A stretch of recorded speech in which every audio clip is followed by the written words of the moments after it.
Aya erkecik çağı dilemek günah mı? Yok. Erkecik oğlanı Hudaý Taala'dan dilemek günahkarçılık değildir musulmanlyk Allah. Kızım öz yerinde, oğlum öz yerinde, her aysi öz yerinde kavluğu var. Oğlum öz yerinde gerek. Ulalongda elinden tutmana, onun arkasından senin neslin döremäge, aktyçyklaryny gözüň öňünde görmäge, ýaşullongda gyzlara her aysi bakçyna gidenden soňra öýüň boş durmany, ýene de däni gelin gelip çyl çağa öňüne ösüp aktyçyklaryň gözüň öňünde görmeklige hassa erkejik ogly hewas etýän enemiz Hazreti Bibi Hanna ýaly onu mescide, havza vakf edeyin, onu Hudaý ýoluna vakf edeyin, onu dine hadim edip koyayın, onu Kur'an savatlı deyin, molla vereyin ni hevas etýän, şol hevaslar dilepli erkejik ogul Allah'dan dileýän hiç günahı yoktur dogallar. Amma ulu şerti var. Ulu kan şerti var. Erkejik ogul dilemek ve hevas etmek. O da näme?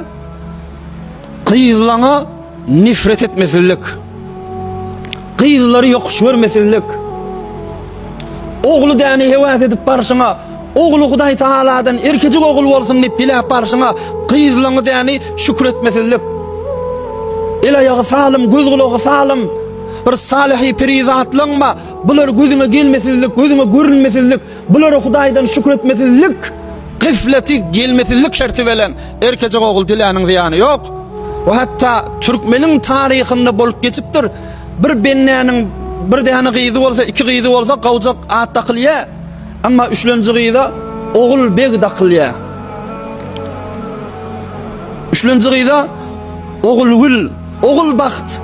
Yani ogul bolsun, ogul da baxt, ogul ahyrim, gül boljak, ogul boljak ahyrim dip şu ogullukdaňy gyza at takylýanmyşdyk. Ve eger 4-nji ya 5-nji dagy gyz dünýäge gelsa doýduk atda karmışdyklar. Yani Hudaýa gyzdan doýduk, bersene ogul ber, bolmasa gyzdan doýduk dip. Yani şähetde cesaret etýänmişdikler, şähetde gyzdan nefret etýänmişdikler. Onu etmeň. Ol ulu günah bolar. Ol ulu gaflet bolar. Allah'ın beren nezre arasy gül ýaly çagaga däni näşükürlük bolar. Ya gözek görseň bir gaýnany wa bir gaýnaja keleba. Öýüň gelini däni gyz dünýäge getiriberse, birisine zat diýmezle, ikisine zat diýmezle, üçünden soňra şu gelin nifret edilýär. Şu gelin näni tahqir edilýär. Beýleki gelinlerden parhaçylýar. Üçmülüklerde, hoşluklarda parhaçylýar. Ady däni yamanat bilen tutulýar. Oy şu gelinin näme günäsi bardy? Şeýle şonu imtiyaz gaýyl bolmaly, şeýle şonu saýlamaly, şeýle şonu kiçeltmeli. Mege öz elindämi? Mege erkejik dünýäge getirmek bir gelinin bir enem öz elindämi? Gaýnanysy şonu kiçeltmeli, gaýnajakeler şonu kiçeltmeli, adamsy şonu yamanlamaly, hatta gurup sevmeli sen bir erkekde dünýäge getirip bilmedim dip. Mege zinanyň, mege geliniň öz elindämi? Hani Şura surasynyň 49-njy aýatynda Hudaý Taala lillahi mulkus semawati wal ard. Meni Hudaý Taalanyň ixtiyaryndadyr, yer göýüň ixtiyar diýmeýärmi? Yahluqu ma yasha. Halan zatyny yaradar Hudaý Taala. Yahabu limen yasha'u inatha. Halan bendelerini gyz dünýäge getirer. Hazreti Lut Nebi ýaly, Hazreti Şuayb aleyhisselam ýaly, Hazreti Muhammed Mustafa sallallahu aleyhi ve sellem ýaly ki gyzlary däni ulalyp jamaat äwil berbilli.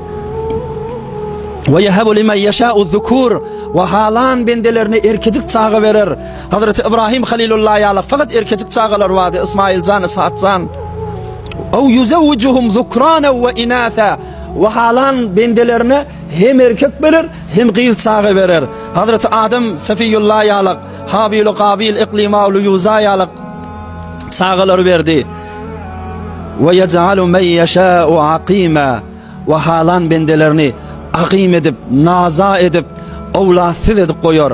Hazreti Yahya peygamberi ali, Hazreti İsa peygamberi ali, ala nebiyyina ve aleyhimussalatu vesselam. Bu Allah'ın ihtiyarında, bu Hudaý Taala'nın hukmunun eteğinde. Hudaý Taala öz hikmeti bilen halanny qiz, halanny ogul, halanny oglu qiz berer, halanny hiç yerine de vermer. Ol Allah'ın hikmetinin eline kim o? Peygamberimiz aytdy: "Men ala cariyeteyn hatta tabluga jaa yawmal kıyamah ana ve huwa." أنا وهو وضم أصابعه المباركة صلى الله عليه وسلم رواه الإمام بيهقي. Bir adam iki kızı terbiyet berip uloldup zamaga tabil verse kıyamet gününe şol adam bilen men iki barmak yalak bir yerde boljak dedi. İki barmagyn çomboltdy. İki mübarek barmaklarını çomboltdy ve kıyamet gününe men şol adam bilen iki barmak yalak bile bir yerde goňşy boljak, yaşajak dedi. Ve de kıyıda nagat teşvikler bolupdyr.